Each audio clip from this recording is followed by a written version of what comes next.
Hello साथियों, नमस्कार। स्वागत है आप सभी का। कैसे हैं आप सब? उम्मीद करते हैं आप सभी बड़े अच्छे होंगे। दोस्तों, आज के इस वीडियो में हम बात करेंगे जैन धर्म से संबंधित 50 बेहद महत्वपूर्ण सवाल जो आपके एग्जाम में बार बार आते हैं।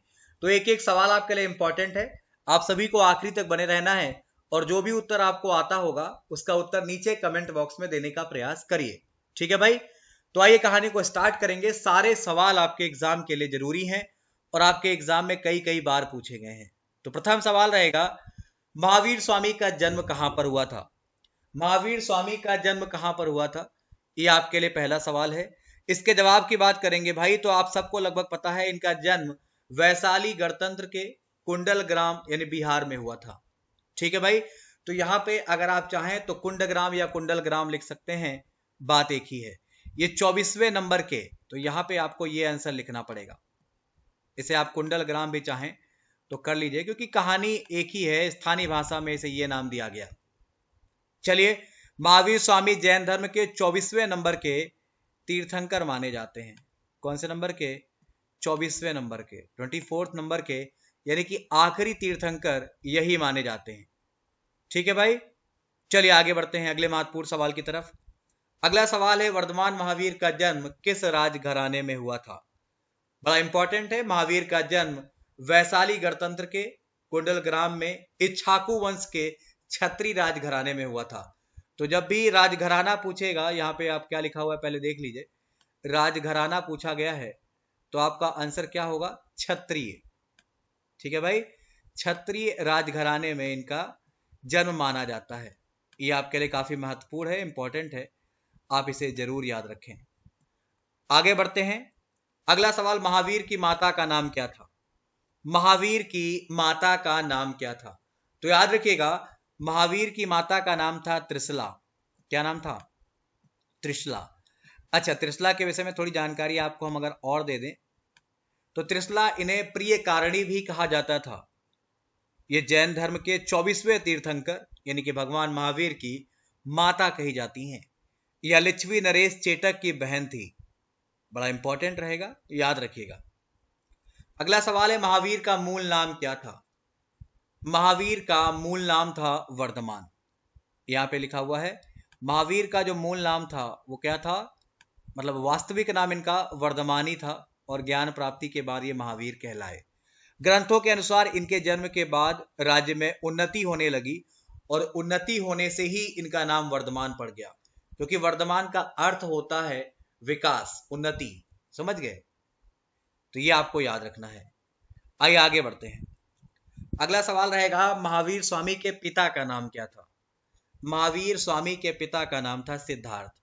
इनके विषय में थोड़ी जानकारी हम आपको अगर और दे दें तो आपको चीजों को दिमाग में रखना है। राजा सिद्धार्थ जैन धर्म के 24वें तीर्थंकर महावीर स्वामी के पिता कहे जाते हैं। यह इच्छाकुवंशी क्षत्रिय थे और वैशाली के कुंडल ग्राम गणराज्य के राजा हुआ करते थे। तो यहां पर आपको महावीर स्वामी के पिता के विषय में याद रखना है। अगला सवाल है, जैन धर्म के प्रवर्तक कौन माने जाते हैं या कौन कहे जाते हैं? तो जैन धर्म के प्रवर्तक का मतलब होता है प्रचारक। महावीर स्वामी कहे जाते हैं। कौन कहे जाएंगे?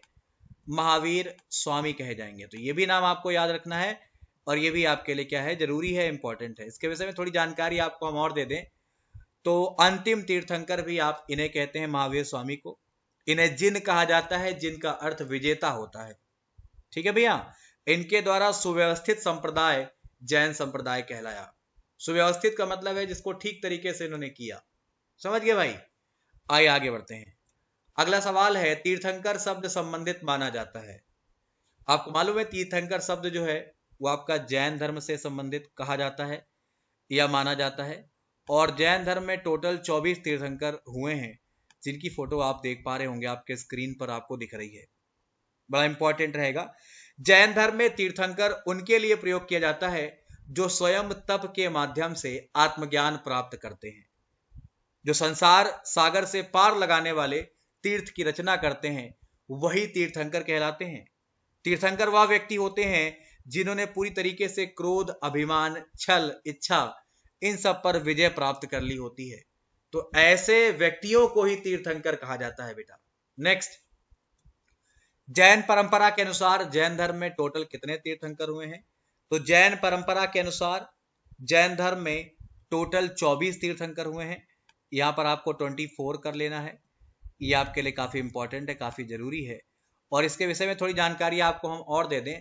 तीर्थंकर का अर्थ है जो तारे तारने वाले, समझ गए, जो तारे तारने वाले। तीर्थंकर को अरिहंत भी कहा जाता है, बड़ा इंपॉर्टेंट रहेगा। अरिहंत का अर्थ होता है जिसने अपने भीतर के शत्रुओं पर विजय प्राप्त कर ली हो, समझ गए भाई, इसे अरिहंत कहा जाता है। नेक्स्ट, जैन धर्म के प्रथम तीर्थंकर कौन कहे जाएंगे? जैन धर्म के प्रथम तीर्थंकर भगवान ऋषभ देव कहे जाएंगे। कौन कहे जाएंगे? ऋषभ देव। तो यहां पर आपको क्या कर लेना है? ऋषभ देव को चुपचाप टिक कर लेना है।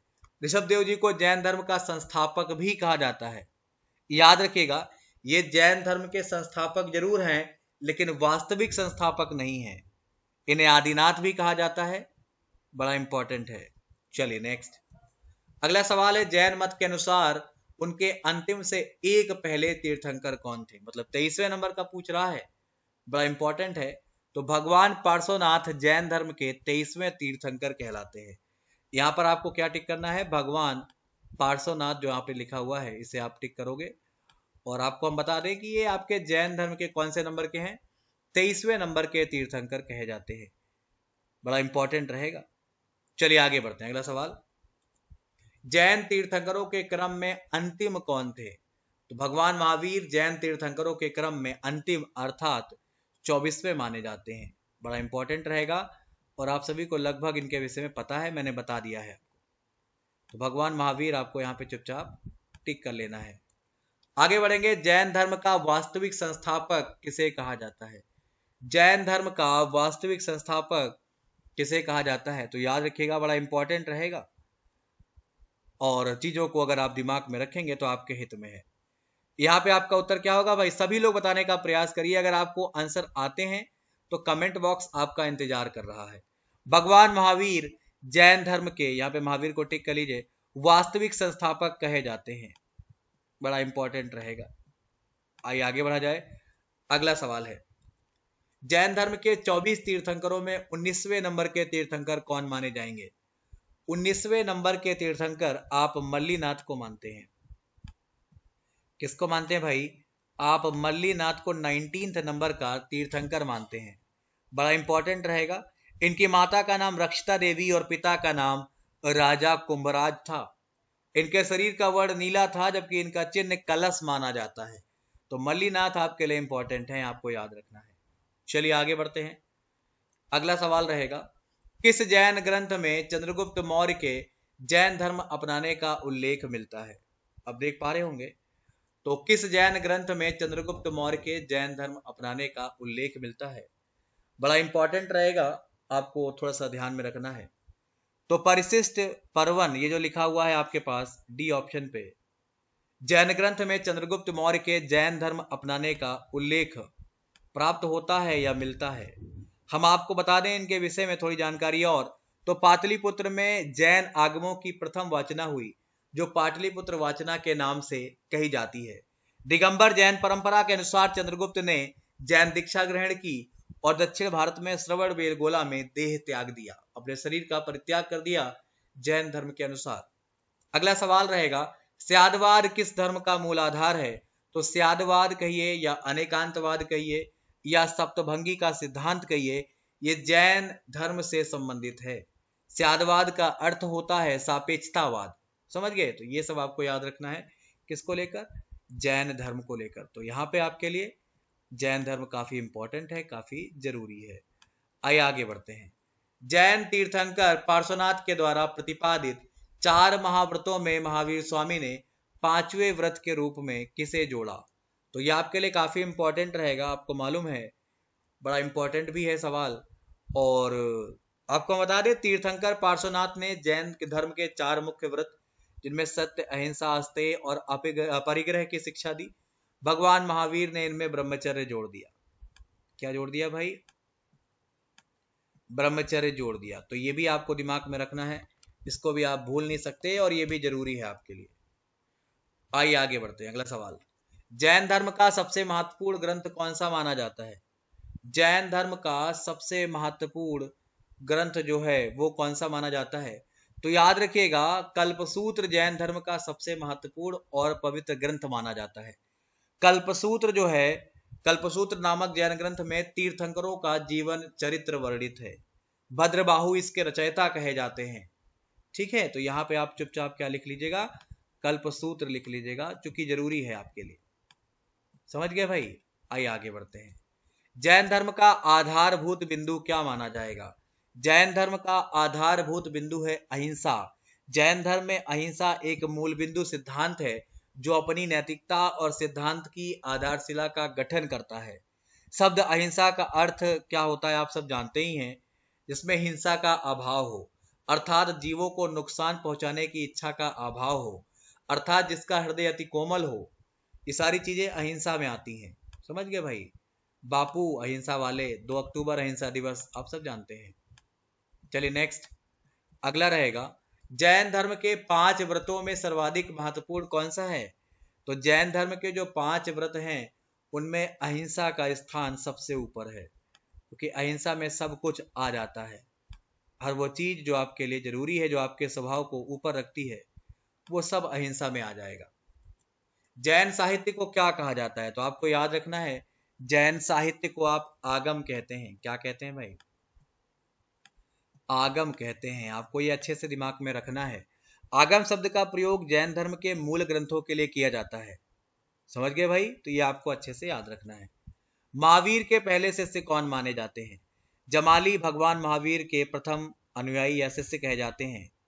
जमाली महावीर के दामाद कहे जाते हैं। इनका विवाह भगवान महावीर की पुत्री प्रियदर्शना से हुआ था, और प्रियदर्शना को अड़ोजा भी कहा जाता है। तो भाई फिलहाल यहाँ पे जो आपका आंसर होगा, तो आपको जमाली टिक कर देना है, और ये आपके एग्जाम के लिए क्या है, जरूरी भी है। जैन धर्म को अंतिम राजकीय संरक्षण किस वंश के शासकों ने दिया? तो हम आपको बता दें, जैन धर्म को अंतिम राजकीय संरक्षण गुजरात के चालुक्य वंश के शासकों ने दिया। तो यहाँ पे आपका जो आंसर होगा वो गुजरात के चालुक्य होगा, ये आपको याद रखना है। इसी समय वास्तुपाल और तेजपाल मंत्रियों ने गिरनार, संतरुजय, आबू पर्वत पर कलापूर्ण मंदिरों के निर्माण भी कराए। आइए आगे बढ़ते हैं। जियो और जीने दो का नारा किसके द्वारा दिया गया? जियो और जीनो दो का जो सिद्धांत है वो भगवान महावीर के द्वारा दिया गया। उन्होंने अहिंसात्मक मध्य मार्ग का प्रवर्तन किया और इस कथन की पुष्टि करी। समझ गए भाई? तो यहाँ पे आपका जो आंसर होगा वो क्या होगा, वो आपका भगवान महावीर होगा, जो आपको दिमाग में अच्छे से याद रखना है। त्रिरत्न सिद्धांत, सम्यक धारणा, सम्यक चरित्र, सम्यक ज्ञान, सम्यक धर्म की महिमा है, ये आपको बताना है। ये किस धर्म से संबंधित है? ये आपका सवाल नंबर 24 है। तो आप सब जानते हैं ये जैन धर्म के त्रिरत्न हैं, आप सभी को लगभग ज्ञान होगा। ये आपका जैन धर्म के त्रिरत्न माने जाते हैं।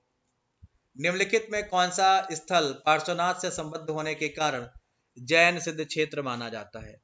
तो श्री सम्मेद शिखरदी भारत के झारखंड राज्य के गिरिडीह जिले में छोटा नागपुर पठार पर स्थित एक पहाड़ी है। तो यहाँ पर आपको आंसर क्या देना है, सम्मेद शिखर देना है। इसके विषय में थोड़ी जानकारी और आपको हम दे दें, इसे पार्श्वनाथ पर्वत के नाम से भी जाना जाता है, जो विश्व के सबसे महत्वपूर्ण जैन तीर्थ स्थलों में से एक है। ठीक है भाई? आइए फिलहाल हम इतने ही रखेंगे आज के पहले भाग में, और भाग 2 में आपको आने वाले 25 सवाल बताएंगे, तो जो आपके लिए सब जरूरी है। तो फिलहाल भाग 1 आपको अच्छा लगा होगा, ऐसी आपसे हम उम्मीद करते हैं। कुछ और जरूरी बातें अगर कर ली जाएं, अगर आपने अभी तक मुझे अनअकैडमी पर फॉलो नहीं किया है तो लिंक नीचे वीडियो के डिस्क्रिप्शन में है, जहां से आप मुझे फॉलो कर सकते हैं। और अगर आपने अभी तक अनअकैडमी प्लस ज्वाइन नहीं किया है तो ज्वाइन कर लीजिए, क्योंकि वहां पर आपको डिटेल क्लास करने को मिलती है। कोड आपको ये अप्लाई करना है, फ्री क्लास के लिए आपको भी ये कोड अप्लाई करना है, और आप वहां पे जो चल रहे हैं बैच वो ज्वाइन कर सकते हैं, जो आने वाले बैच है वो ज्वाइन कर सकते हैं, जो बैच खत्म हो गए हैं उनकी रिकॉर्डिंग आप देख सकते हैं।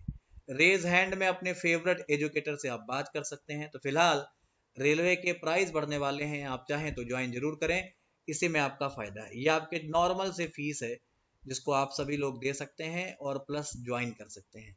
फिलहाल के लिए इतना ही रखते हैं, बाकी मुलाकात करेंगे आपसे बहुत जल्द भाग 2 के साथ। धन्यवाद, नमस्कार, बाय बाय।